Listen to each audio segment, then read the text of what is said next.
Thank you, Presiding Officer. I'd like to thank Scottish Land and Estates for the helpful briefing for this debate and for the work that they do to support Scotland's estates, which do play a crucial role in Scottish society and for the well-being of our nation. And I will thank Finlay Carson for securing this debate, because it is really important that we're here in Chamber today discussing this. And just a PD mention, Presiding Officer, that I am co-convener of the Wellbeing Economy Cross-Party Group, as well as a Rural Policy Cross-Party Group with my colleague Edward Mountain. With Scotland's 1,125 rural estates covering a combined 4.1 million hectares, around 57% of Scotland's rural land, those familiar with the sector are well aware of the contribution it makes to the Scottish economy and society. And it is important that we highlight that as good news. And however, out with the sector, the contribution is not well recognised or widely understood. I want to touch on some of my engagement with estates across Dumfries and Galloway and Scottish borders on the important role that they play in supporting our rural communities, rural economies, and in promoting and protecting biodiversity and in promoting well-being.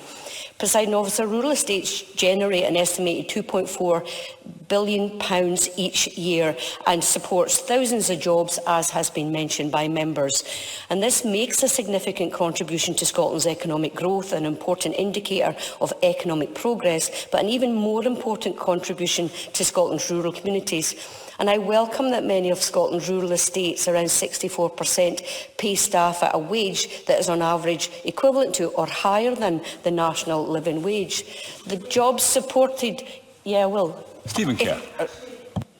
If you're really quick, because every time you stand up you do a speech.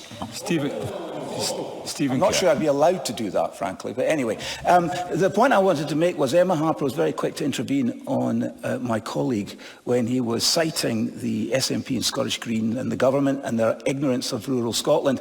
Can I ask her, in her conversations she's had with the people that she's mentioning in her speech, had they not told her exactly what they tell all of us about how they feel about the Scottish National Party and Green government? Emma Harper.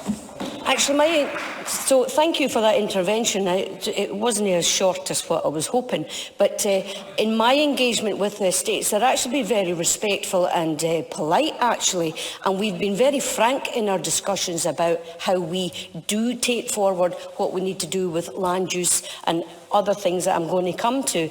You know, we know that the jobs supported by rural estates sustain the populations in some of the most fragile rural communities, but the contribution that estates make to rural communities is wider than this. And evidence presented by Scottish Land and Estates shows that rural estates provide homes for around 8,250 private tenants and around 4,700 agricultural tenants across Scotland.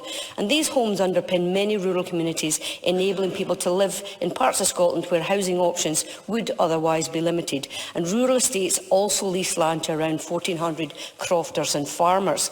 And these enterprises form the backbone of many Scottish communities and therefore play an important role in creating the thriving, resilient communities envisaged in the Government's National Outcomes Framework.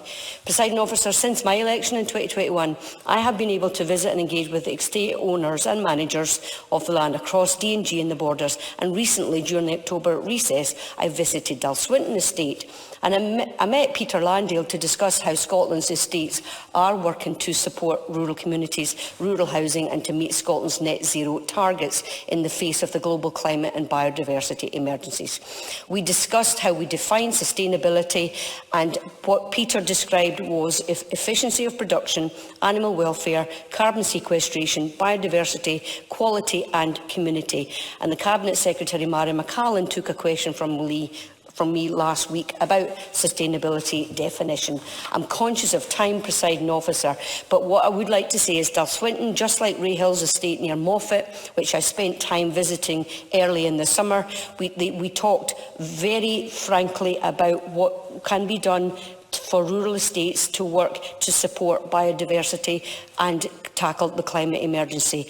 And one thing that Dalswinton Estate has done is that they have provided the local cafe in the village to Emma Pagan rent-free to help provide a community cafe and a space for residents and visitors. And Emma is also an amazing florist. So one of the things that I'm finding that Dalswinton Estate has been really good at also is providing business space for Claxton's whisky so that Claxton's can grow and expand their business in the south of Scotland. So I'll stop there, Presiding Officer. But again, I welcome this debate. It was a very positive motion put forward by Mr Carson, and that's what I wanted to focus on today.